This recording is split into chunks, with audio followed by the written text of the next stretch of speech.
Another evening of the Antioch Summer Health Series. I am Dr. Christopher Pullins. Today's date is July 27th. This is the conclusion or the ending night of the Summer Health Series. And so I'm so pleased to have our guest tonight to finish up tonight.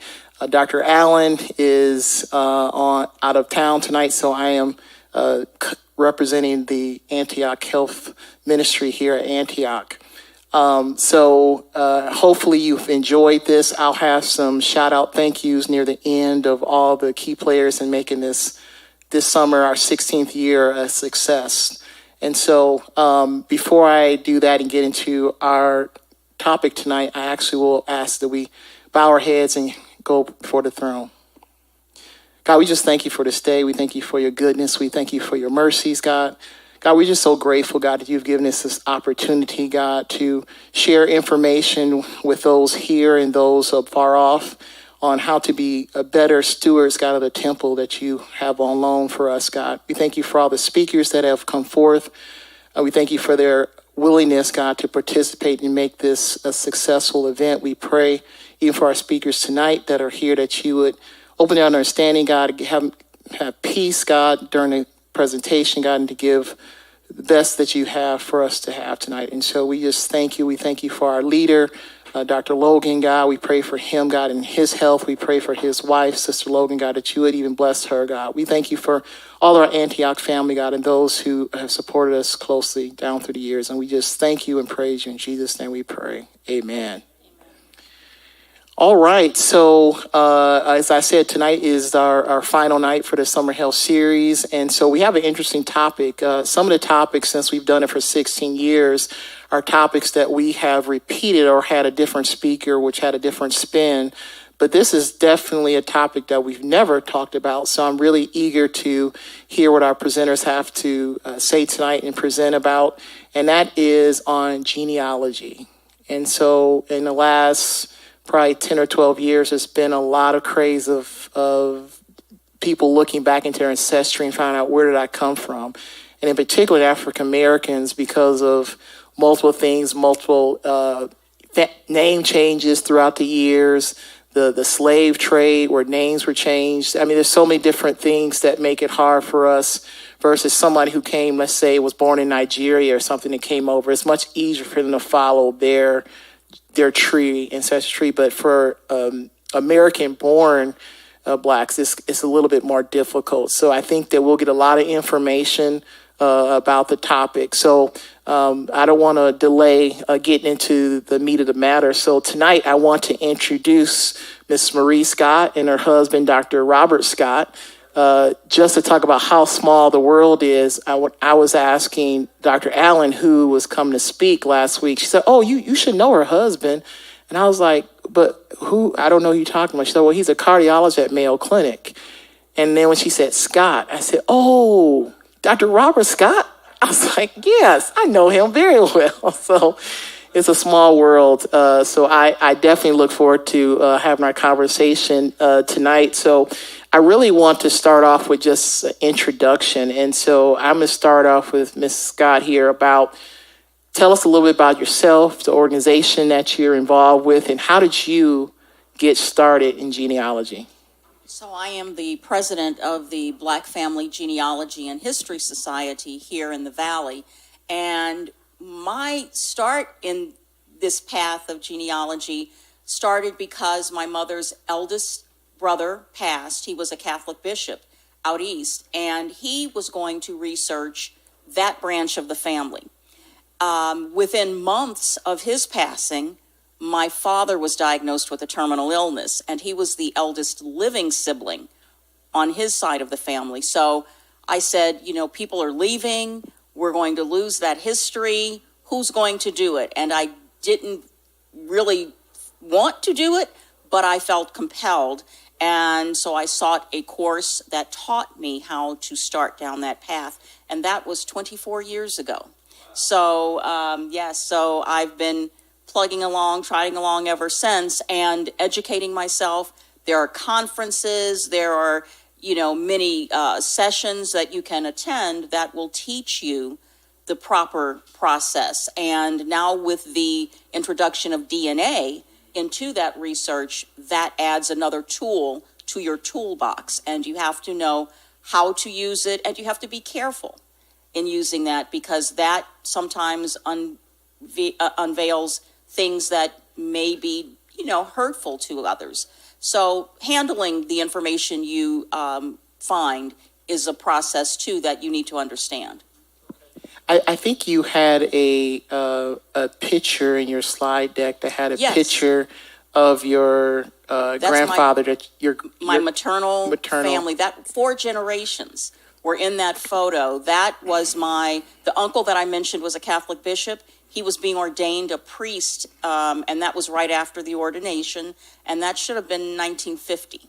Okay. So, and I don't know if they've started. Yeah, I think they are yet. working on our slides. Dr. Pullins, if you can knock just to give me a thumbs up if that's coming, because I definitely, that picture, when I was looking at it, I wasn't sure if that was church members or in the parish, or was this actually your family? That's all family, believe it or not, my maternal side, and my great-grandfather is in that, Okay. as well as the infant that you see being held by her mother. So with starting from the great-grandfather to that infant, there are 4 generations represented there. And that is something that if you have those kinds of photos, not only preserve them, but label them. If you don't know whoever, you should be able to identify everyone in a photograph. Okay. The only individuals I cannot identify are the 2 altar servers or acolytes that are, we just had it. It's Yes. coming pretty quickly. And my mother's youngest sister, and I'll show you who she is, was able to help me. And I said, well, I need to list the photographer. And she said, I think that was your dad. So my parents were probably engaged when this was going on. So the young lady in the hat, in the dress in the front, that's my mother's youngest sister. And she has been most helpful since everyone else has passed. So the only living individuals are my aunt, the young lady here with the hat on, a cousin, the little girl with the hat on, and then the gentleman kind of up behind the young lady holding the infant. So out of all of the people there, that's who's still left, unless one of those acolytes are living. Everyone else is deceased. And so luckily I was able to get information from my mother with that hat with the plume. I told her poor choice for a photograph. And then her eldest sister here holding the infant were very helpful, because by this time, my grandfather in the suit here and my grandmother behind my mother's youngest sister, they were gone. But had I been able to sit down with my grandmother for an hour, it would have saved me at least 5 years worth of research. So when you're going to those family reunions and weddings and even funerals, try to pull your elders aside and, take out those wonderful phones that we have that you can record everything on, and just ask them a few questions and let them talk. And because you can't get that back once they're gone. So yes, so this is this was taken at Bay St. Louis, Mississippi, at the Society of Verbum Dei Seminary. That's what the SVD stands for. And the families represented here are Reno, that was my grandmother's mother's maiden name. Coco, that's my grandmother's maiden name, and that's her father. And Bernard, my grandfather's mother's married name, and Francis, which is my grandfather's surname, which is the name, my mother's maiden name as well. So these are the kind of photos that are gold. And I have little arrows that I've posted arrows where I've written the names on them. And so I'll have to get someone who's more adept at handling things from a computer standpoint to actually put them on there for me. So, yes. So what was this event? Was this a family reunion, or did everybody just live in Mississippi? So my uncle, the priest right behind my grandmother, you see him there. Yep. He had just been ordained a priest. Okay. So this was his ordination, which was a big event, and all of the family, or a lot of the family, were gathered there. Okay. So they traveled from Louisiana, Lafayette, Louisiana, most of them, to Bay St. Louis, Mississippi, for this. So we talked about some of the challenges in getting your hands on this information for whatever reason. So where would you recommend that one start on their journey to? So when we go to that next slide, where do I begin? Well, you begin with you. Many of us have things in our homes that we don't realize. We have recipe books. We have yearbooks from grade school, high school, college. We have baptismal records, marriage certificates. We might even have divorce paperwork for a member of the family. All of those kinds of things. And I think there's a slide following that shows that. Yes, these are all the kinds of things. Death certificates. I've got death certificates on as many people as I could get them on, because every line, and Dr. Pullins and Dr. Scott know that every line tells information.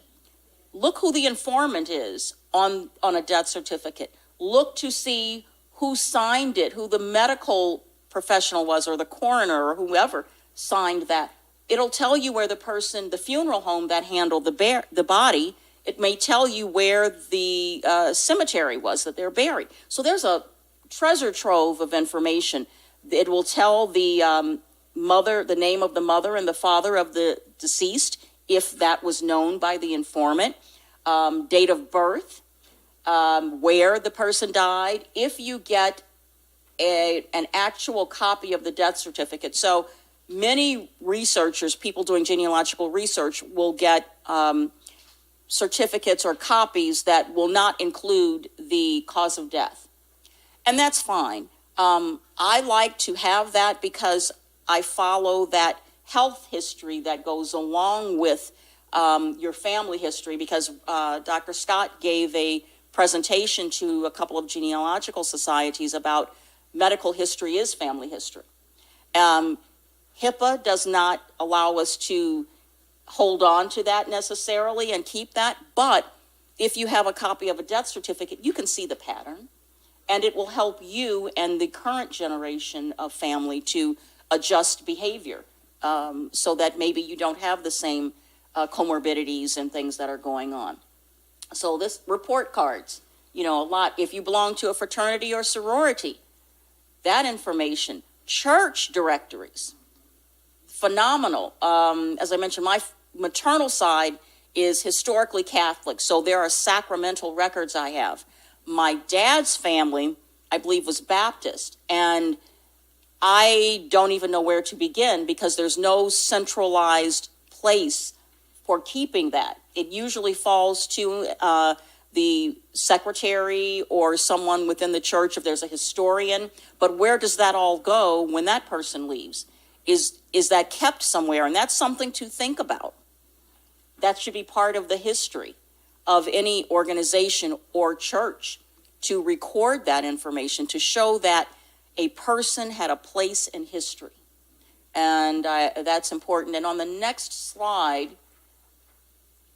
this is my grandmother's baptismal record. Now, remember, Louisiana was under the control of the French and the Spanish. So you have the information, certificate of baptism in English, but underneath that, that's Spanish. And it tells my grandmother's name, her father's name, her mother Matilda. It gives her birth date. It gives the date of her baptism, which was the 19th of April, 1900. It tells the priest who baptized her, and the two people below are her godparents. In Louisiana, they would say her parent and her marant, her godfather and godmother.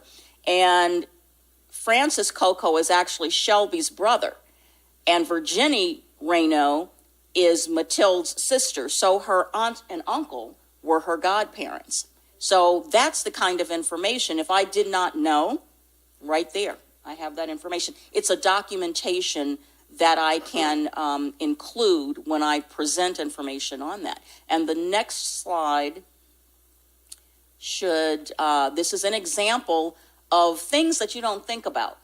notes or letters that are written to family members. So my grandmother wrote a letter to my mother when she was in college at Xavier University in Louisiana, and she mentions the health of a family member. She says, "Your grandmother isn't so well, still having those fainting spells when she eats." Well, doctors, that's not my area, but hey, that could speak to something, right? And so when I received that letter, I'm like, oh, let me capture that. And so that's part of that process of, pulling out those little nuggets of information that may be helpful today, in addition to the general genealogical information.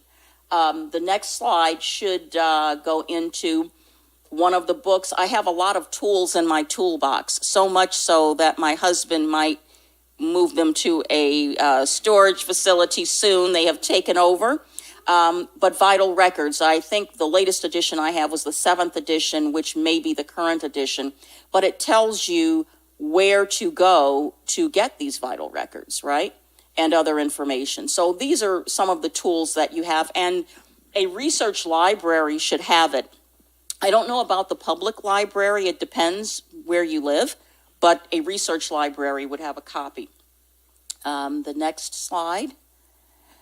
This is something, so you might say, well, I looked for a death certificate in Maryland for my grandmother, and I can't find it. Well, you've got to look and see when Maryland started collecting death certificates and birth certificates and marriage records. You may be looking for during a time period where it wasn't being collected by the state. Now, that doesn't mean it's not available. You may have to go to the county level, or in Louisiana, the parish level. They may have those records, but states didn't start collecting a lot of that information on vital records, and every state is different. They didn't all start in 1898 or, all of that. You have to go state by state. And this is a document that Family Tree magazine put out, but if you Google it, vital records chart, you will find one. So this is something that can be helpful, so you're not just hunting haphazardly. So in order to navigate some of these databases, there's obviously, just like in medicine, there's certain concepts and terms that you should be familiarized. Can you kind of talk a little bit about some of those terminologies that we should be familiar with? So this is an example, knowing the vocabulary, and that doesn't mean you can't look it up, but general information, AKA, also known as ancestor, someone who was not a family member but who is no longer with us. A census record, a cemetery record. Bounty land was addresses the whole Civil War, or the War of Rebellion, as some might find out. Now, there was a term that I didn't know that I had to look up, and it said baseborn, and I'm like, well, what is that? That means a child that was born out of wedlock. So those are some things just to know generally. We can all look them up, and the word at the bottom, it's spelled D-I-T, but it's pronounced D.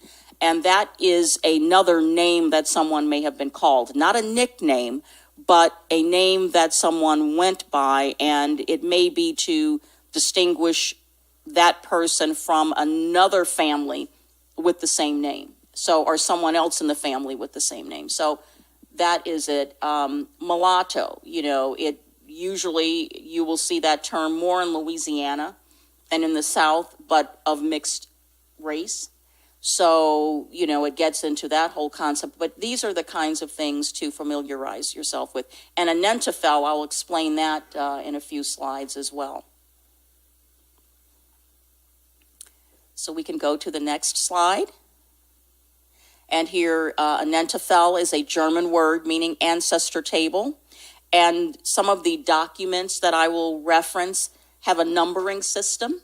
And those numbers are a process that some people use to file and organize their information. So in a pedigree chart, which is one of the Anentophel charts, you always start from the known, which would be you, to the unknown, and you go back. So you will see numbers assigned.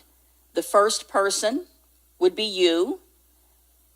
The second person would be your father, and the third person would be your mother. If you notice, the males are all even numbered, the females are all odd numbered, and that is a process that you can use. For example, there are someone asked about, she said, I've got a name here that's Leslie, but it looks like it's a male. I said, well, have you done your pedigree chart? Yeah. I said, well, where does that name fall on your pedigree chart? Because if you give me an even number, I automatically know it's a male. If it's an odd number, I know it's a female. But you can go back, this is 4 generations, and it's the basic information, the name, date of birth, marriage, death. Some have more information than others, but generally this is one of the first things years ago, before you could just let your fingers do the walking on the internet. When you walked into a research library, and even today, you had to walk in with this. This was one of the first things that you used to identify who you are going to search for. So why is there so many names in each box? So you have, and my eyes are horrible. I can't read that. But you have birth, you have marriage, Okay. you have death. Yeah, so it's Okay. the different. Okay. I thought those were names. I see. No. Yes. Okay. Yeah, it says name, birth, place, married, death, and Right. place. Yeah. Okay.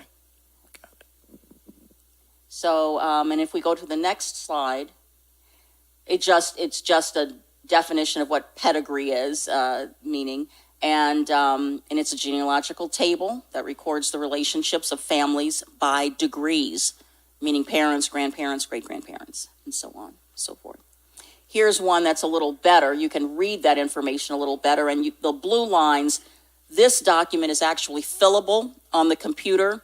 I have not been able to get it to print to a font size where I can read it after I've done that, but I'm sure you can. This has a little more information. For example, you'll see where the first person can include a spouse, date of birth and date of death. That's normally not on there. You normally don't have a listing of children, but this is a clearer example of the previous slide where you can see the information that's being asked.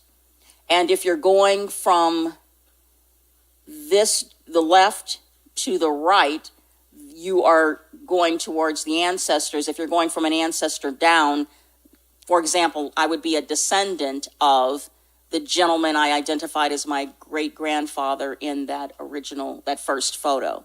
So this is a good tool and a must to start. This is where you start after you've pulled all that information out in your house from the Aunt Lily's sweet potato pie. Well, now who's Aunt Lily? What was Aunt Lily's name? And we have nicknames for folks, right? And when our son was born, we always called my sister Boo, but I taught him her correct name. Her name is Elizabeth.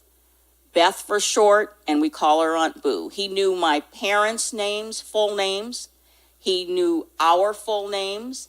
He knew, those are the kinds of details. So you can't just say, well, it was Big Mama or Grandma. Well, everybody's got a grandma. What was their given name? Or sometimes I think the kids now say the government name. That's what you want. You want that given name. So this is how you record that before you can start going into a research process. You have to know the correct name for that person. And the next slide, I think, will give us another record. So it's called a family group record or a family group sheet. You will see it identified as that. It records the information of nuclear families. Now, this gets tricky now, right? Because everyone's family does not look the same. And it documents a nuclear family, but they're talking about biological connections. You have children that are stepchildren. You have children that are adopted. You may have children who have 2 mothers or 2 dads. So this record doesn't really allow for that. And what I have said to people, whatever you put on this document, if it's not information, and here it is, and this is a document from the LDS form that's used. So you'll see things on there about someone being sealed. That's something that's specific to their church, but there are other forms of this document. But if the information isn't as it should be for this record, you need to have heavy notes on why those individuals are listed there. And so, as I said, I was making a presentation, I think, for Dr. Allen's class on Zoom, and someone asked me about that, and I said, this doesn't allow for it, but if you include people who are not biologically connected, you need to indicate that and be very specific about it. So that's how we, handle that information. And the next slide. Now, back in the day when I started, you couldn't just go on Ancestry or Family Search. You had to walk into a research facility, and the Soundex takes a name, removes the vowels, and you take the first alphabet, and then you assign numbers to the other consonants. You have to have 3 consonants. So, for example, my grandmother's name was Coco, C-O-C-O. So if C is 2, then I have to have, the O's would be zeros. You have a situation here where you might do that for Ray. But you have to have 3 letters. You would then take that code and go to the card catalog, pull that number out, and that brought up the microfilm that you needed to ask for to identify, to look at the census document. Well, now we can just go on and Google that and go into Family Search, and if you have an Ancestry account, or you can go on for free in a library. Back then, it was hard. And when I started, I was 6 months pregnant, and I went to Western Reserve Research Library in Cleveland, Ohio, and I'm on that microfilm, and I could only stay on as long until I got nauseous, right? So I had to work quickly, and I'd get in and out of there, but that's how I got information. So this is a system that you may never need to use now, but you should know about it. If someone says something about Soundex, this is what they're talking about. So it's time intensive, but definitely back then we facilitated with technology. But so time is one thing, cost is another. So can you maybe speak on? So as I mentioned, when I started this, I was expecting, and by the time we left Cleveland and moved to New Orleans, I had an infant. So many of the books that I will highlight were in libraries, but I did my research between 11:30 and 1:30 or 2 o'clock because the infant was sleeping, right? So I purchased those books. So a lot of, there can be costs, but you don't have to. And people will share information, and that's kind of one of the things. It doesn't have to be expensive.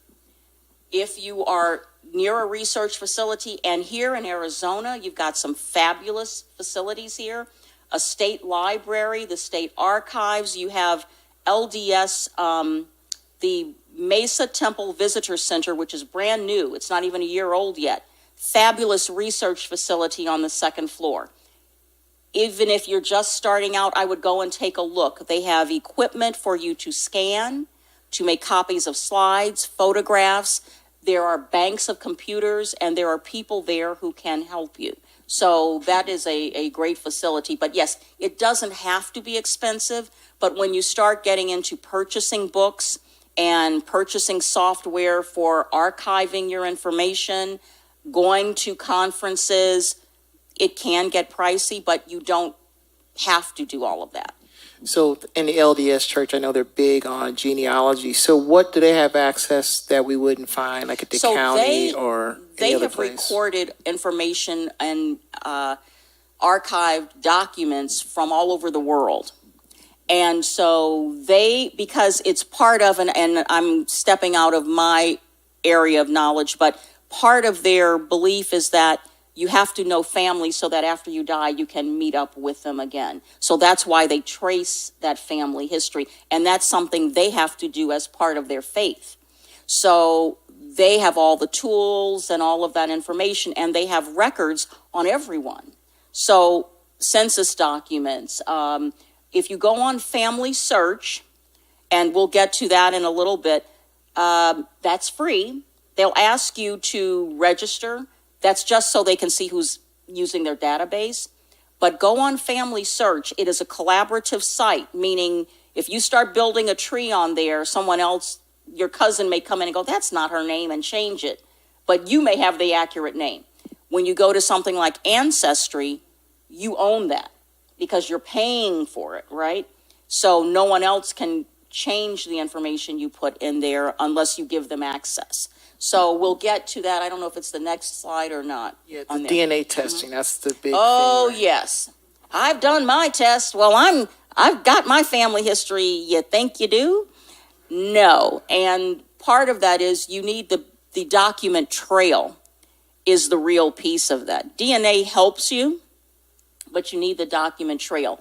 And the next slide, I think, gets into some of what they are. And I had to put this up here because whenever we talked about DNA, someone would say, well, what test should I take for this? And I'm like, we're talking genealogy, okay? That's the only area we discuss. But these are some of the more popular DNA tests. And Family Tree actually has a Y DNA test that'll trace the male line of your family. So a male would have to take that test to trace that line. And then these are some of the research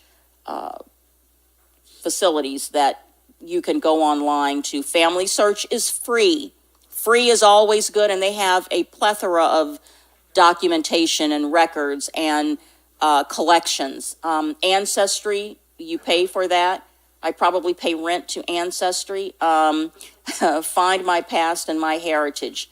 So those are all areas you can build your tree. Now, here's the thing. People are building trees on Family Search and Ancestry. Well, you can't download it. You can't print it. You can't save it. So the only place you can access it is online. So there is a way to do that, and I think the next slide will show you. Of course, you can do, if you're into Excel spreadsheets, you can do that. And it's coming up that we have, but there's archiving software, and I'll talk to that in a minute. But when you can go back to the previous slide, please. So these are the strategies for success. Be systematic. Decide on specific short and long-term goals. Concentrate on one or two ancestors at a time, because I've got folks named David on both sides of the family, and you want to make sure you're capturing the right person in the right generation.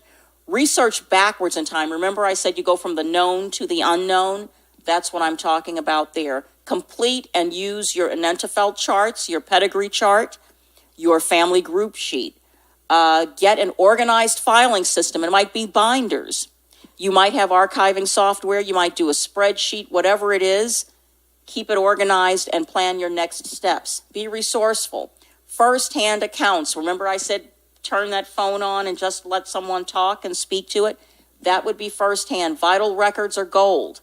Your grandmother telling her life. That's that part of it. Accounts from relatives and neighbors and friends. So when I started researching, Emily Kroom was the expert in that, and she called people who surrounded you, that you went to church with, that you worked with, you went to school with, your family, your neighbors.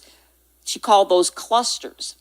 The new term now, which is was created by Elizabeth Schoen Mills, who's a renowned genealogist. She uses FAN Club.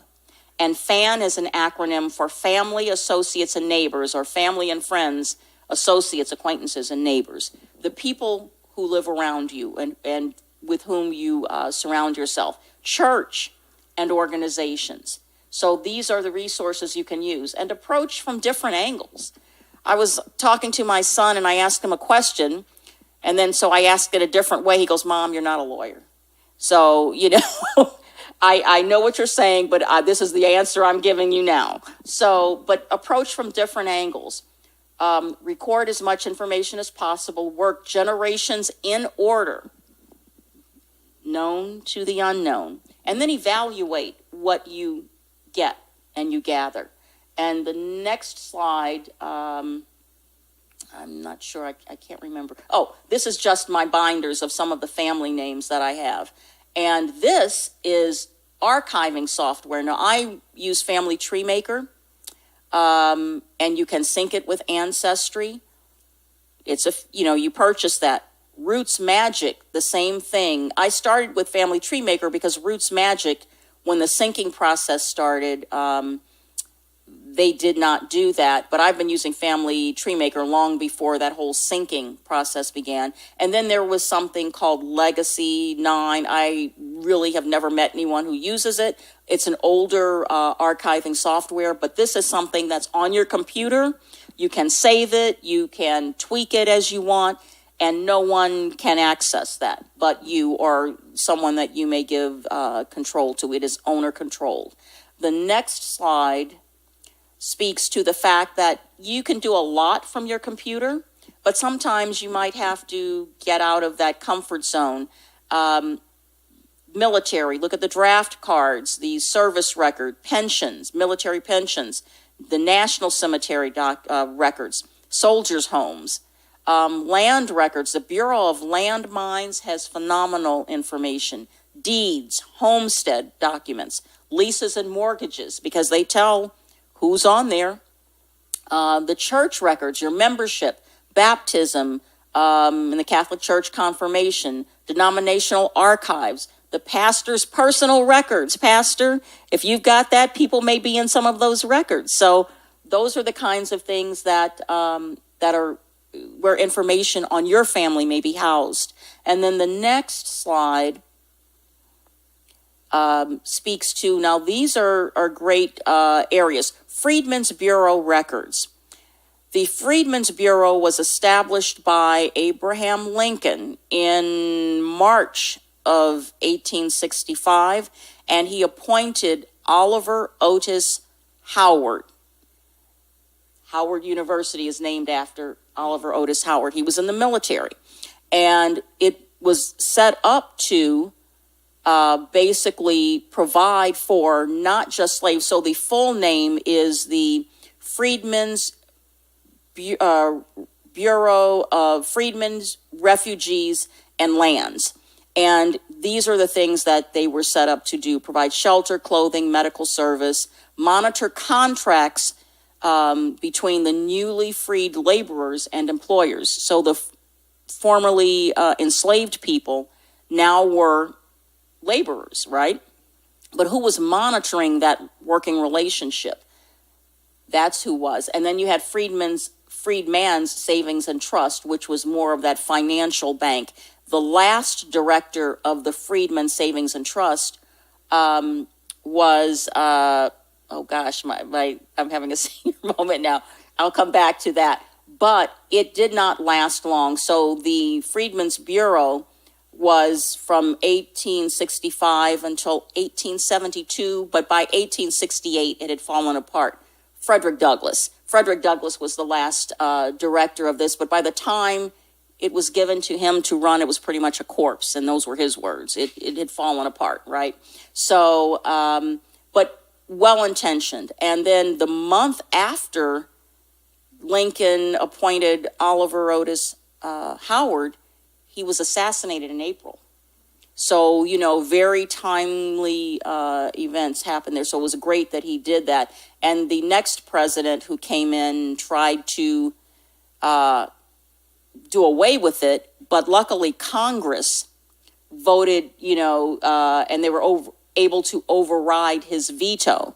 So, that carried it on for a few more years. But a lot of information, a lot of records and recordings of your family members may be in some of these Freedmen's Bureau records or Freedmen's Bank records. Next slide. And these are some of the databases and websites you can search. I believe some of these are on your handout, not all of them, but these are areas that you can go, and it's free. Or free and fees, but it's always start with the free. And then if you decide you want to search further, then invest the money, but you don't have to start shelling out any money to do genealogical research. And the next slide.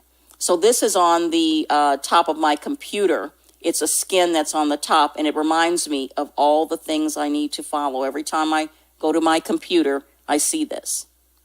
And it follows exactly what we just talked about, right? The records you should look for and the way. So you talked about some historic moments in that last slide, but can you talk about maybe some other historic events that occurred that have some connection to genealogy?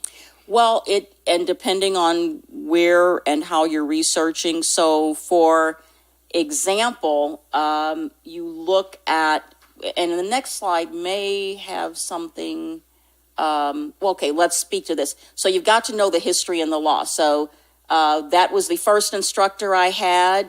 Deborah Abbott is a professional genealogist, and that course that I told you I took when I started, she was the one who was the professor for that course. So the next slide. So that priest you saw being ordained in that first photo, this is my uncle. He was in Los Angeles over a boys' Catholic school for a while. And you'll notice who's in the picture there, right? So the date that this article ran in the LA Times was May 31st in 1964. What else of significance happened in 1964 in the summer? Civil Rights Act, right? President Johnson signed it, I believe, in July 2nd of 1964. And I'm assuming Martin Luther King was going around the country really promoting that and trying to push for that. And that event was an ecumenical event. You had the Catholic community, you had the Protestant community, you had the Jewish community gathered there. And I actually have a photo I found online where Dick Van Dyke was off. Had I had a larger, or the photographer not clipped it where it was, you would have seen him off to the left, because you had many in Hollywood who were supporting that civil rights movement. And yes, so this is, so that's one of those events in history. And I can attach a relative to that, because you talk to some people, everybody in their family marched with Martin Luther King. Well, my uncle actually did, so he did march with him. So I know that, and I remember that our family was concerned about him during the Watts riots in California. And, when you made a long distance call back in the 60s, that meant things were urgent, because that was money, right? So I remember that discussion, and he did not leave because he said his students and their families couldn't leave. They couldn't run away. So he was going to be there to help them. So, and next slide. And these are some of the resource books I mentioned. This red book is out of print, but it's still useful. The source book, and then that family tree resource book has replaced the red book. These books have maps in them. They will tell you where to find some of the documents, like that Vital Records book I showed earlier. It will tell you the counties. It'll give you the addresses and phone numbers for some of them, so that you can find your state and county and town resources in these books. Now, just like anything that's in print, it's static. So you might want to check those addresses before you mail something to them, or call that phone number, see if it's still in service. The red book did not have websites, because there were none when this was originally printed, and even in the revised edition. There is a resource book that's coming up next, I believe, by Kenyatta Berry, the Family Tree Toolkit, and she is an attorney. Well, she's a lawyer. I don't know if she's an attorney that focuses on internet law. So this tool book tells you how to research pretty much online. And it's very, very helpful. So these are some of the books. I'm trying not to promote books, but these are books when you go into a research facility, see if they're there. And, look at them, go pull out information that you need, and then go from there. But if you think you're going to use it multiple occasions and you don't want to keep going back and forth to the library, then it might be an investment for you. One of the original books, and I think that's up next, Black Roots by Tony Burroughs. This was one of the first books that I made it a point to get, and it's basically the same process that anyone else would use. We all kind of start out the same with genealogical research, no matter what your ethnic connection is. But this book shows people of color, Black people. It talks about the documents and where he got them and all of that. So this is nice. I think this is out of print now. It's so sad. This is out of print. You might be able to get it on Amazon. But these are books that I'm holding on to for dear life. Nobody gets to borrow. You can come to my home.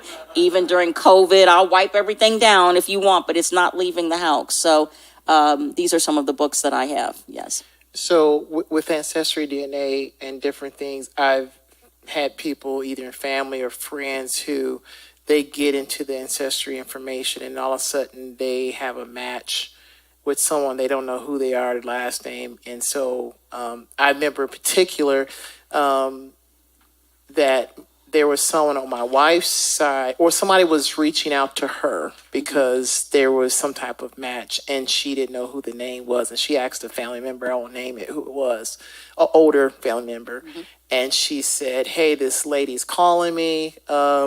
She wants to talk to you because it's like it's on your side of family, whatever. And they were like, no way, because there may be children out there that somebody doesn't know about, and I'm not going to be the one to give that information. So they refuse to do it. So sometimes when you're get that information, you may find stuff that you didn't want to know or for whatever reason. So what's your recommendations as far as the ethical parts of all of this? So first of all, when you get those hints, be careful how you reach out. Because you don't know the intentions of the person. And I didn't include this in the beginner session, but when the DNA, the connections are made based on centimorgans. And those centimorgans, the higher the number, the closer related you are to that individual. So if it's a high match and you feel you want to look into that, proceed with caution. If someone reaches out to you, that means they may know something. They may know what you want to know, but do it carefully. I responded to someone who reached out to me, and it was not a close match. It was like 4th to 6th generation. And then I made the mistake of looking that person up on Facebook, and I was frightened. So I just immediately didn't want that, So I was like, okay, I won't respond back to that person. But it could be a member of our genealogical society found her half-brother. And over a period of a couple of years and during the COVID shutdown, she communicated with, I think it was his wife that was actually managing that DNA test. And they didn't tell him right away. They wanted to speak with her to make sure this was real. And she, but 2 weekends ago, she actually met him for the first time and met all of the family attached, and they shared a father. So proceed with caution. Here's my thing on it. And as I told someone, we have children out there. We need to know how they're connected. I'll never forget a conversation I had with my mother. I had mentioned my parents met at Xavier University in Louisiana. And I said to her, did you ever date anyone seriously in your hometown, or did you want to marry? No, because you didn't know who you might be related to. And so, that's important. And because the world is much smaller because of air travel and, people moving back and forth. So, and you don't know. So I always said, look, whoever thought this was important not to know, they're gone. So this is a time, but you have to handle that carefully. And there is a book here that I would say when you get your pedigree chart, start with this book too. Look for this book first, Ethical Dilemmas in Genealogy. And it speaks to how you handle information like what we're talking about. You're researching and you find out, well, wait a minute. I see this was my grandfather, but then he had another family basically 3 blocks away. How do you handle that? And who's still living and how, because that is not it happens more frequently than you would think. And why 3 blocks away? Well, people didn't have cars. They walked, right? So those are the kinds of things that you need to be very careful with. Do you mention when you're documenting research that someone was a product of a rape? My maternal grandfather was, but it was well known throughout the family. I made that part of my notes. No one would be harmed by that. And when I started my research, he was already dead. Had he been living, I probably would not have included it because it's something he didn't talk about. Okay, so you have to look at those things. Penny Walters, actually, she's Dr. Walters, as a professor, and she was adopted. So that was how her journey started. But start with this book. When you get that pedigree chart, look into this because how you handle it ethically is important as well. And the next slide, I think, research logs. Okay, I am the worst offender.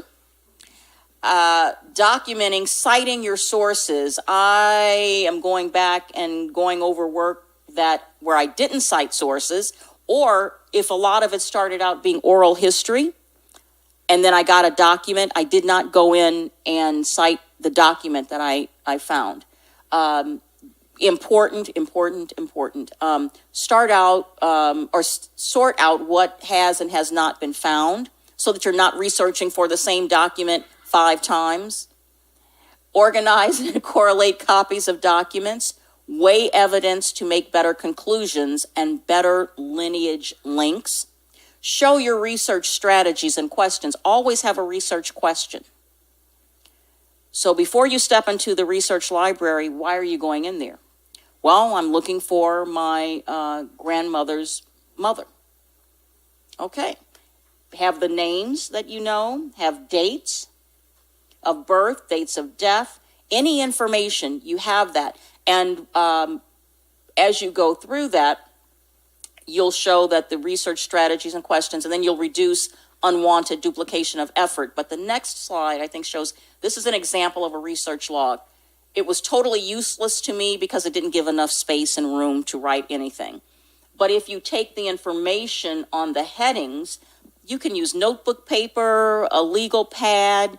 Once you get home, if you're into spreadsheets, some people use Excel for everything. Put it on an Excel sheet, but at least you're recording what you've done and whether you found something that day, where you found it, what document you found that information on, or if it was a book. And this way, when you go to write something up, because you might want to write a book, that information will need to be included. That is your source information. And I know Dr. Pullins and Dr. Scott, when you write papers and you're doing papers, you have to document what you're finding, right? And your sources. So this is important. Document your research. The next slide, your research, your work will be judged by these genealogy standards. And this is by the Board of Certification of Genealogists. This is the older version, and the newer version includes DNA now as a source. Okay, this one did not. So that's the only difference. If you find an older version of it, that's still good for the purposes of how to document your information and cite it. The next slide. Okay, so you saw all that great process and what you should look at and some of the tools that you could have in your toolbox. So I'm going to apply them now. My grandmother was born in Mansura, Louisiana, which is in the parish of Avoyelles. northeast. The lower area is New Orleans, so you kind of see the distance there. And the next slide, I was looking for her mother's side of the family, Reno, and her father's side, Coco. They're all from that same area. And whom did I find? I looked at I don't know if you can see this. It says the 9th of June, 1900. And I'm going to ask you to write down that name, T.J. Edwards, and we'll get back to that. That's kind of a little tidbit. But it tells you a lot. It tells you the state of Louisiana, the county or parish of Avoyelles. It gives you the supervisor district, enumeration district, the page or the sheet number on there, and a ton of information, right? This is what you'll see at the very top of a census page. The next slide, this is where I found my grandmother and her people. You see all those arrows? Now, I didn't know all of that when I first looked at this document. This identifying those people took a few years. But this is one page, one sheet of a census document represents one street or block. So when you're looking at a census, look 5 sheets before and 5 sheets after, because that will represent a neighborhood. And remember, families lived around one another. Okay? So at the very top in the red arrow is Pierre Joseph Reno. He's Reno PJ. That's my grandmother's grandfather and his wife, Virginia, her grandmother. They reared her. Her mother died the month before this census was taken. Her mother died the middle of May of 1900. This was taken, we saw, the 9th of June, 1900. Listed are her aunts, Eleanor, Helena, but on here, Helena, Virginia. You saw Virginia on her baptismal record. And her uncle, he's listed as Ambrose K here, but his name was Carrison Ambrose, and Carrison with a C. Census takers, information won't always, if you're going to hold on to, well, that's not what it said in the census might have been wrong. And this pattern in Louisiana of using your middle name drives me crazy, because records aren't going to match up, but you'll have to look at the information attached to that individual and compare that across documents. So Shelby Coco, my grandmother's father, you saw him in that photo. He was one of the older gentlemen in that photo. My grandmother is listed as Anna Mabel, again with that middle name. And you'll see an Elizabeth on here. That was Shelby's sister. I don't research the Coco side. There's a cousin that does. That is the only place they will find Elizabeth documented. And I'm like, well, why is she living with her brother? Is she there to help him with the baby? Well, in another presentation I have where I speak about my Louisiana research, his mother died right before his daughter was born. So he lost his mother and his wife within the first 7 months of 1900.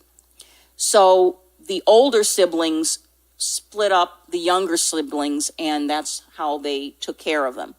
That's why Elizabeth was living with them. And Pierre Joseph had given the land that Shelby's home was on to Shelby and his daughter Mathilde, who passed. So they're next door. Well, then you drop down and, wait a minute, I see Coco again. Ferdinand is Shelby's brother. Marie, or remember French and Spanish in Louisiana, right? So Marie is French for Mary. Okay, so you'll see her listed as both in different documents. So 2 Reno sisters married 2 Coco brothers. Now there's another term for you that speaks to that. It's called endogamy.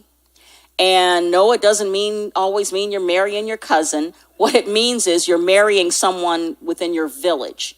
It's a process of marrying those whom you know, whom are from, they're from your village. So that's what you have there. But then years later, I saw Louise. I figured out who Louise was. Louise is Virginia Reno's sister. So she's married to an Arthur DeMoy.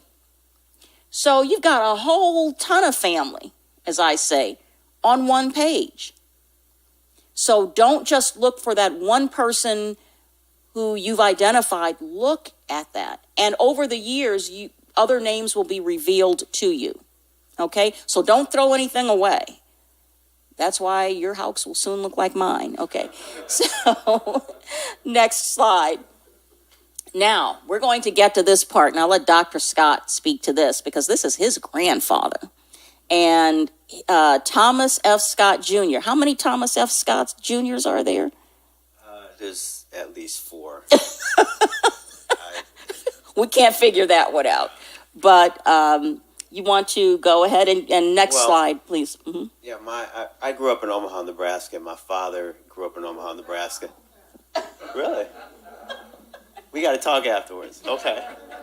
But my father, again, growing up, we talked a lot. He was an only child, as far as he knew. And his father was an only child. And he used to always say, well, my father and his family are from Nashville. But, never really any details. And his dad died when he was 15 years old. My father was 15. His father passed away, worked in the packing house. And a lot of blacks went to the Midwest because packing houses were, you made more money than the school teachers back then. I mean, they made great money, but it was hard work. So that was what we were told growing up. And as far as I knew, all that was true. Then I married this woman sitting to my left, and she's doing some genealogy research one day. And she said, you got family? Your grandfather had family? I said, no, he was the only child. She said, you sure about that? I said, yeah, he was the only child. Well, I think he had 4 sisters in Nashville. I said, well, how do you have 4 sisters? Next slide. And you not really know? Yeah, you must have the wrong person, clearly. So his mother gave me this document because by this time her in-laws had passed. This is the marriage certificate for Thomas Franklin Scott Jr. and Mary Anderson. Now, on I have Thomas's death certificate. On where it had parents, it said unknown. His wife, Mary, was the informant. And I'm going, how would you not know the name of your in-laws, your husband's parents? But, I let that pass. And then I actually looked at this document. What does that say, highlighted in yellow? Marion Hartsfield. But it's his mother. So now I have the name of a mother. When I searched under his name, nothing came up on the census documents, nothing on him. But then I said, I'm going to search her name. And that process of searching for a person using someone else is called a collateral search. Couldn't find my mother in a census document, so I searched under her father's name and did that. So anyway, you search under her name and look who pops up. Next slide. A whole family. You've got Thomas Sr., Marion, the mother. There's Thomas Jr. But look, they're 4 sisters. Was Thomas Jr. an only child? Okay, and you see it on here in the next document, I think it's clearer. Yes, so I pulled this from Ancestry, and you see all of the sisters. Now remember, if you have a pen and paper or pencil and paper, write down these sisters' names: Iola, Lillian, Golden, and Henrietta. Next slide, please. This is a World War II draft registration card. Remember, that was one of the documents I said, you look for those. On this document, on the marriage license, if you noticed, Thomas and Mary were married in November of 1921. What's the date on this document? What does that say over there? Wife and child. So, yeah. So my research now is going to take me, and look at his signature. That's another thing. Look at all of this information when you're looking at documents. I must now research what happened to the wife and child. I don't have names, so I can't even look for birth dates. So what could have happened to Thomas's wife and child? So this brings up the history. Remember, we said history and laws. They were in St. Louis, Missouri. East St. Louis, Illinois. If you're standing under that beautiful arch and you're looking eastward, you're looking into East St. Louis. The race riots of 1917 happened just before that document, that draft document was signed. Happened after the draft document would have been signed the next month. That was 1917. 1918, you had the influenza pandemic of 1918. Could they have died in that? Maybe. I don't know. But that's what I've got to research, unless I can get someone else to research it. But this is one of those things. Could he have just reinvented himself and moved to another city? Yes, he could. Many people did that. But I do not have enough evidence to say that yet. So that's why you manage things very carefully, right? I did let him know. And I said, you need to tell your brother, and this is another case of you have someone who. Yeah, we did the DNA testing. I have two siblings, and we have relatives that we're close. I mean, I have several relatives in Omaha that if you look at the centimorgans, it's like 500 to 600. I have relatives I've never met before through this DNA testing that are closer to me genetically. And, they reached out, like you were saying, someone reached out to your wife. They reached out to me, about 4 or 5 young ladies, and we sort of communicated, online, and we can't figure out the connection. We have no idea. I don't know if it's one of my father's sister's kids, and then apparently my father, one of my grandfather's sister's children, or it turns out my father also had a child before he married my mother. And she knew about it, and we kind of found out about it during one of those intense family discussions you have sometimes in life, when things kind of explode. So we found out about that. So I don't know if they're from that part. But basically, you when you open these things up, you have to be prepared to deal with it, and things come up that you have to talk about as a family. So it can be kind of interesting. I still don't know who they are. We communicated, but I don't know what our connection is at this point. And the next slide will speak to, remember, this is from World War II. And this is Thomas Jr. Remember the signature. Look at that signature. Same signature. There's a line that says, name and address of the person who will always know your address. William Scott. Well, where's this Scott coming from? I didn't see William on that census document, right? So, I should look for William, right? And I look for William, and then William's young men's draft registration card comes up, and look who's there under the name of the person who will always know your address. What was Thomas Jr.'s sister's name? Lillian was one of the sisters. So next slide. I go and search Lillian, 1930 census, and look who else is there. Lillian, Henrietta, there's William, and Iola. Okay, and some of their children. So that's gave me enough confidence to say I'm looking at the right family. Okay, but that's the kind of document research you have to do. And next slide. So locality guides. I grew up in the city of St. Louis. I lived there my early adult life. But I had to go and do a locality guide, which tells me areas to search, the addresses, the names, so that when I go to the city, I'm not fumbling around for 3 days. I know exactly where to go. I know the records they have. You can create a locality guide. The National Genealogical Society has books for most of the states, which can function like a locality guide, or you can put your own together. When I lived in the city, the internet, AOL was new. So there were no websites.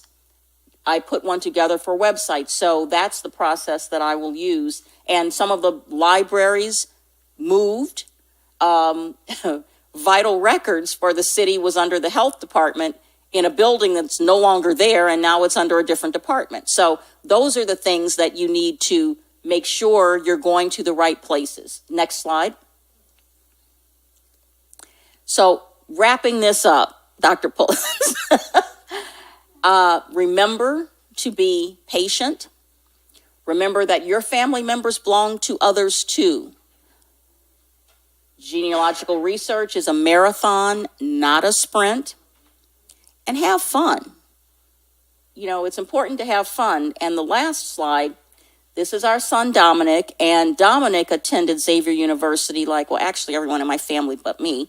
My mother is the arrow at the top. She had her bachelor's of science in home economics and early education. And then my dad, bachelor of science pharmacy, he was a pharmacist. And Dominic was digging in the archives and retrieved that for me. So it's called Sweat Equity. I told him, put it together. And I'm hoping that he and his cousins, my sister's 2 children, will follow up and maintain this. So I hope this information has been helpful. There are tons of things online. If you're into YouTube videos, you can find a YouTube video that will help you with this. And I think it's something that, as a church, that might be a nice project. I'm just saying. But thank you so much for inviting me. Let's give them a hand.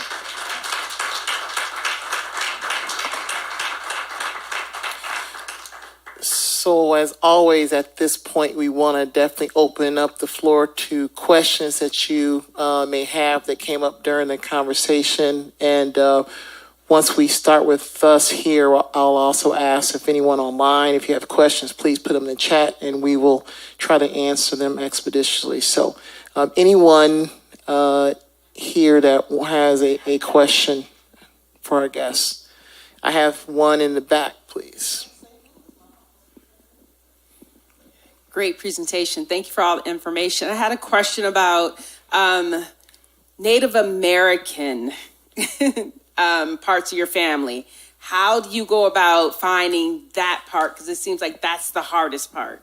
So, as I mentioned, Black Family Genealogy and History Society is the African-American genealogical group that I belong to here. And because we are in this part of the country, Mexican and Indigenous or Native American research is something we will get calls for or emails. The problem with the Indigenous community is you cannot get to those records unless you can prove you're a member, not just that you're Native American, but that you belong to that specific tribe. The catch-22 is you can't prove it unless you can get to those records. DNA alone is not sufficient for you to gain access to that. That is very difficult. I worked with a young lady whose mother was Native American, and she had the number, a registration number. So that young lady knew, and she knew the history because her family was connected. But that is very difficult. I have been trying to get speakers that can speak to that for us. There is a young lady who, Angela Walton Raji, but she doesn't focus on Navajo. She focuses on other tribes. So it's tribe specific, and you cannot get into those records unless you can prove that you are a member of that tribe. It's hard, and there's just no other way to explain it. But yes, that is something that is difficult.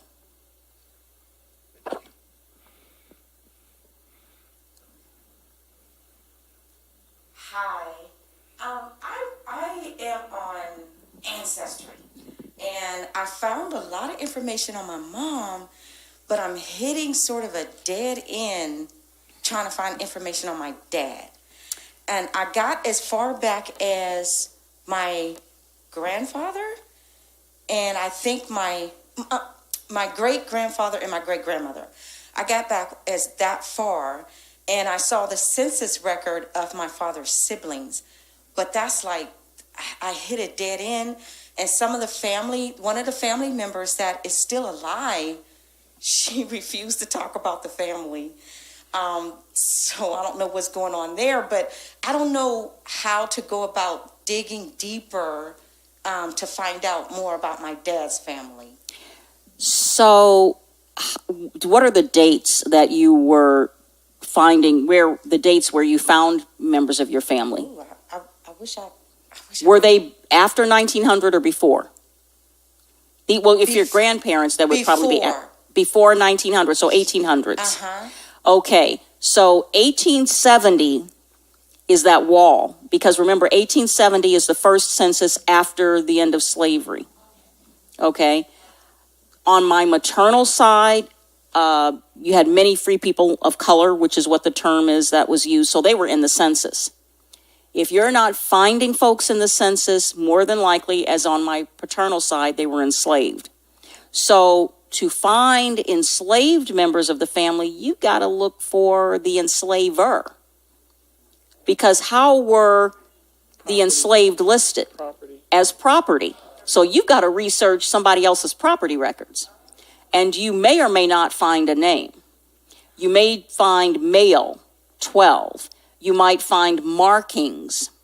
So if you find in this property record that there was a male and you kind of about the age of your ancestor, and it mentioned that he had no hand.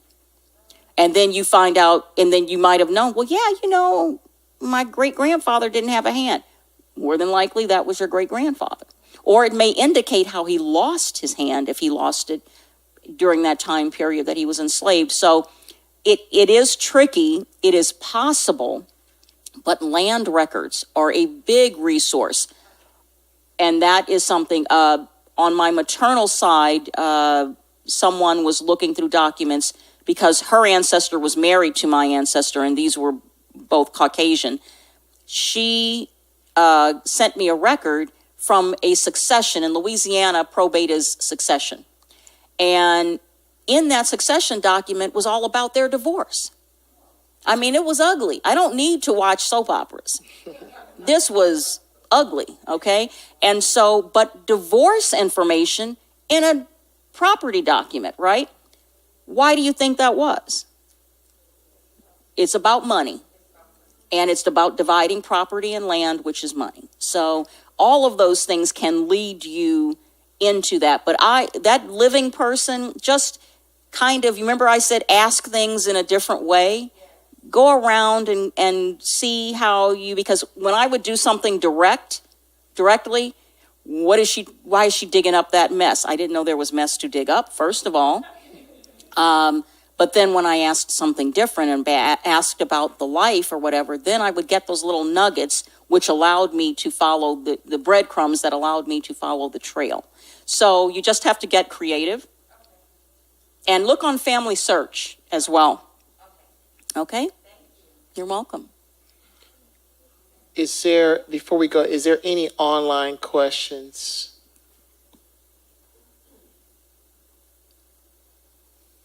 All right, we'll keep going in-house. Can you hear me? Oh, yeah, sorry, go ahead. Yeah, no problem. We have one online question. In Arkansas, after the Civil War, they burned and destroyed a lot of African Americans and Indians' records, so they cannot claim any land or wealth. Is there another way to retain those records of family history?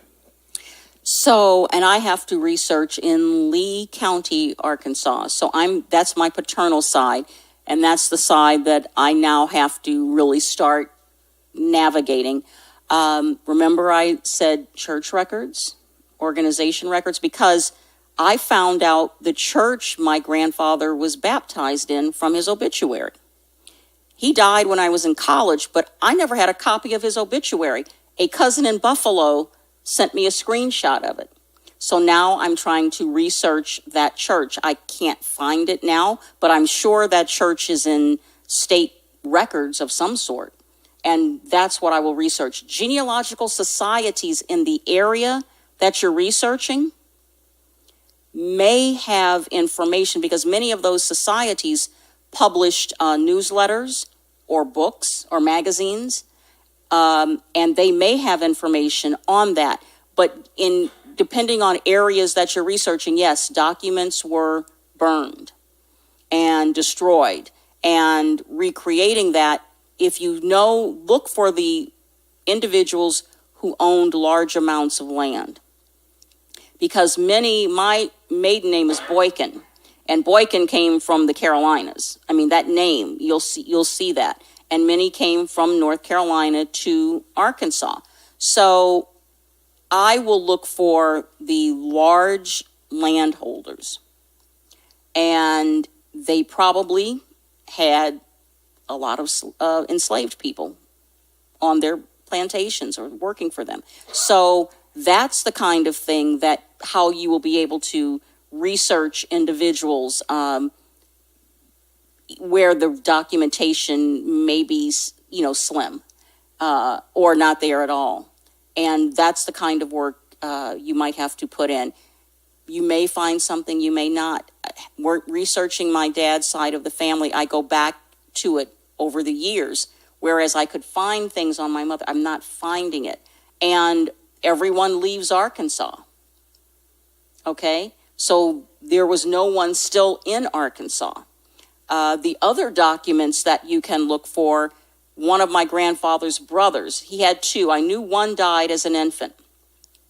I ordered military paperwork from the Personnel Record Center in it's actually right outside of St. Louis. There was a major fire there when I was in high school. And for years, people said, everything was burned. Everything was not burned. If you had ancestors who were in the Army or Air Force, a lot of those documents were burned. But if they were in the Navy or the Marines, a lot of those records were intact and there were no problems. But even with records that were burned, I requested my grandfather's, packet. And I received it, but it was a medical record from when he was hospitalized when he was going through New Jersey. Phenomenal. And when I take my contacts out at night, I'm pretty much done because I can't see anything, right? So Robert came home and he's going, mother and father well and living, brother. I'm like, where do you see that? It was at the very end. I hadn't even gotten to the end.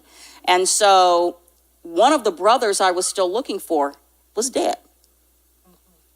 But that military packet told me that. The only thing that survived, and you can see some of the copies were singed, so they resurrected it. And there's a whole, I think that it's even on YouTube, but if you go to the National Archives website, I think it's archives.gov, and, type in and search for the Personnel Record Center, St. Louis. It'll show you some of the photos of things that burned and how that whole process, because remember, when the fire started, they had to shut off the electricity, so everything had to be carried down, right? And people were furloughed, then they were brought back to retrieve documents. McDonnell Douglas, remember McDonnell Douglas that Boeing bought out? McDonnell Douglas used one of their hangars where those documents could be taken and dried out. And I was like, well, why McDonnell Douglas? But I haven't researched this, but McDonnell Douglas had government contracts because they did work for NASA. So maybe that custody of holding the documents was okay because they had already been cleared. This is what I'm thinking. So that was easy. But that fire happened in this little town outside of St. Louis. They didn't have a major fire department, small fire department. And the water pressure was the bigger culprit because they got people, the fire departments from all around to come there. But the water pressure was low. That's why it burned for more than one day. So those are the kinds of things when you look at why, preserving documents and how they're handled now usually comes out of some kind of tragedy or problem with that. But look at military records, look at everything you can look into. So we have, because of time, we have time for one last question. So Sister Billings, I saw your hand up. If you could ask that question. Just want to thank you again. I love your enthusiasm. I've been in and out doing my research, but I'm going to get hot and furious now. something you said as far as I'm with the FamilySearch.com. Again, you can't print any of this out. Right. Do you know of any printable where I can do like a family history and be able to? I have the information, just want to be able to just plug it in. Do you know of any resources like that? So, as I mentioned, when people are building these trees on those sites like Ancestry and Family Search, if you can take that information and put it manually, fill out those pedigree charts and those family records. There are family trees like you're building that you can do that, because that's how you did it before all of Family Search and Ancestry existed. You did it manually. The archiving software, Roots Magic, is something that I would say, I'm going back about 4 or 5 years ago. It was under $30, and it was a disc, and you can put it in and download it on your computer, and you plug in all of that information. And once you plug in that raw information, you can pull up a descendants report. You can pull up a group sheet. And then you can also, it will help you if you want to write, a narrative or a book. It puts it in that form for you. Family Tree Maker does the same. So it depends on how much work you want to do. Right now, I've got to go and clean up my work. It's kind of like the cobbler's shoes, I need to go and put that work in and clean up things that I did years ago, because I now have better information and more information, and I can correct linkages that I made that are not accurate. I know now that they're not accurate, but they were based on what I had at the time. Okay, did that answer your question? Okay, thank you. All right, let's give the Scotts another hand tonight. I can tell by her enthusiasm that she could go another hour easily, but we are not going to do that tonight. So again, this was the final conclusion of the Summer Health Series, so I pray that you all gleaned something from this summer series. I know I have personally, just dealing with some of the topics that we have. So I definitely want to thank a lot of people. Actually, we'll first start with the shepherd of this house, Dr. Jonathan Logan.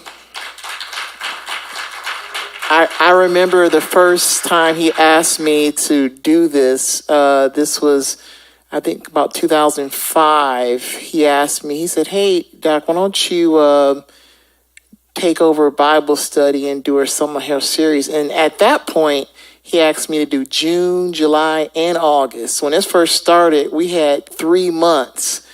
And I didn't know anything about the word delegation. I didn't know what that meant. So I had to come up with topics for just the whole summer. I think I may have had 1 or 2 nights that I had someone help me out. But after about 2 years of doing that, I was like, okay, something's got to change. So it's funny to think about. But I thank God that he saw something in me, because a lot of things that I've done here has translated to my job or my work ministry outside of these 4 walls. And so a lot of things, like I had 2 meetings that I had to run that I didn't find out till yesterday. It was on my schedule, and I was like asking, what are these meetings on my schedule? And then I found yesterday, they want you to talk to all the schedulers and the stuff for the whole department of family medicine, which is a lot of people. And they were like, yeah, you're supposed to speak. And I was like, what? But I do that all the time. So Lord gave me the ability to do that, and I thank him for that. So anyway, I get off the market, but I want to thank Pastor Logan. I want to thank our media team. Oh my goodness. I cannot say enough about our media team. I was telling Dr. Poland came, and he's been on CNN and all that stuff, and we had him in the green room in the back, and he was like, "I've been to CNN and all this place. You guys are more together than them." So just to hear that kind of commentary was great to see. And so Minister Lee Baker and Brother James Flack, Brother Tyran, Minister Deacon Doug, all those back there, my hat's off to you. I promise I'll take you guys all out to dinner. How about that? We'll put that in the books on me. Because I really appreciate what you have done, not just for the Summer House Series, but for the ministry. Because this is how we get out into the public. So I definitely want to appreciate that. One thing I don't do that often, but I need to do that, and I take the lead as pastor. Let me give honor to my family. So, Dr. Charlotte Pullins, my daughter Melanie, and Philip, they support me so much, and they make sure I look okay when I leave out the house. They give me tips on what I shouldn't do again or should do, and so I definitely want to give honor to them as well. To my colleague, Dr. Allen, who's not here, again, she is a go-getter. All I do is have to ask her, and if anything, I have to bring her down, but never have to pump her up. So I appreciate her efforts and helping me chair this.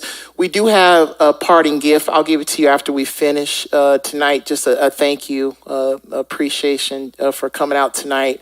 And once we'll have Dr. Logan come and give us final words. But after that, we'll throw out a number and for our raffle, and then we'll hand out that gift after the service concludes. So at this time, if you can give a hand to Dr. Jonathan Logan, our pastor, as he comes and give us final words and benediction.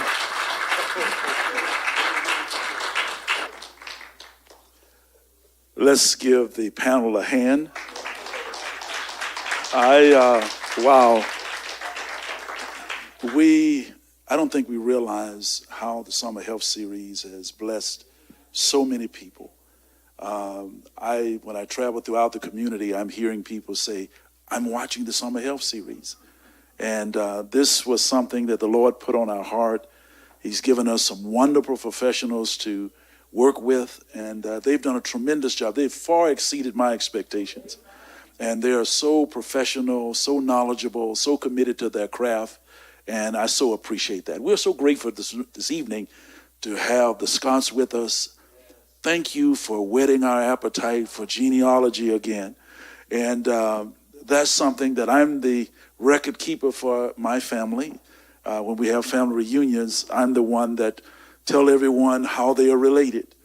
And my problem is my family is so big, and trying to find a way of presenting the information is next to impossible. So probably offline, I need some help in coming up with forms because I'm not working on it now because I just got overwhelmed. I mean, how do you have 15 children and they have 10 children? And oh, my Lord, help me. But, and also been blessed to trace my family back to the Civil War on both sides of my family. It's difficult to go past that, but I'm so grateful for that. And it's just nice to meet someone that has the same passion as I do for family. How many of you have enjoyed the Summer Health Series? Yes. Hopefully those of you who are watching online, you're clapping. It would be nice if you would just put in the chat how much you've enjoyed the presentation that Dr. Pullins and Dr. Allen have shared with us. Also, remember what they shared. Go back and review so that you can refresh yourself.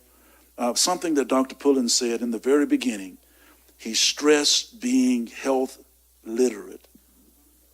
Understand and know your numbers. You remember that? I went back and I looked at my numbers. They were, a few of them were a little shaky. But it's important that you do that so that you can order your life and that you can be viable physically and mentally in the future. That's so important. I'm going to close here. Again, thank you, Dr. Pullen. Thank you, Dr. Allen. I'm sure she's watching online. And thank the media team and all that have made this possible. I also want to thank the people who are working with our youth. Y Cares tonight. They're working with our young girls so that they're equipped to have a productive life. And all of our youth workers, I want to thank you for all that you're doing. We're standing. How many of you saw the COVID announcement on Sunday? Amen. It's very important that we realize that the pandemic is not over, just a different variant, but we still have to be vigilant. Let's do the best that we can to not only protect ourselves, but in protecting ourselves, we're also protecting others. Let us bow. Lord Jesus, we are so grateful for what our ears have heard and our hearts have been able to glean. But Father, we realize after the presentation that there are ancestors that help make us what we are today. Father, help us to be patient and industrious, and help us to persevere so that we not only know our generation, but we also learn from the generations that came before us. Help us to see the patterns in our generations, oh God, both the things that are challenging and also the things that are a real blessing to encourage us. Father, we pray that you just give us wisdom to know how to handle the information that we get, and we use it in an ethical way that will not injure, but will bless. Now, Father, we ask that you would bless all that have made this summer series a success. Lord, continue to pour your spirit out upon them as they prepare, oh God, to do this again on next year. Now, Father, as we leave this place tonight, watch over us and protect us. Allow us to arrive at our home safely and without incident. And we'll be so careful to give your name the praise, the honor, and the glory. And all of the people of God said, amen. I just want to remind the brothers that on this coming weekend at 10 o'clock, we will begin our men's weekend. We have a wonderful speaker that's going to be coming to us all the way from Japan. Chaplain Brady is going to be with us, and he's going to minister throughout the weekend. So, brothers, we look forward to having you come out and on Saturday at 10 o'clock. And, of course, he'll be ministering on both services on Sunday. God bless you. I believe now, who's going to do the raffle, Dr. Pullins?